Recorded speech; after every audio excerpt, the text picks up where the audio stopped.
بسم اللہ الرحمن الرحیم۔ السلام علیکم۔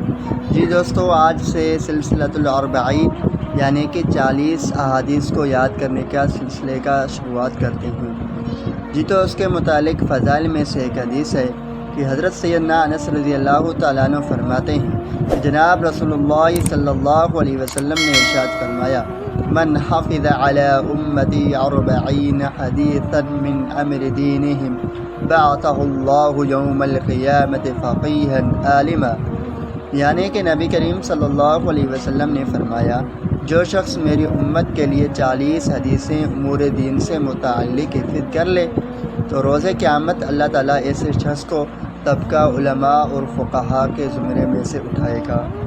جی دوستو، تو آج سے انشاءاللہ اسٹارٹ کرتے ہیں۔ روزانہ کے بنیاد پر ایک حدیث کو اگر ہم اور آپ یاد کر لیں تو انشاءاللہ بروز قیامت آپ اور میں بھی علماء کرام میں سے شمار ہوں گے۔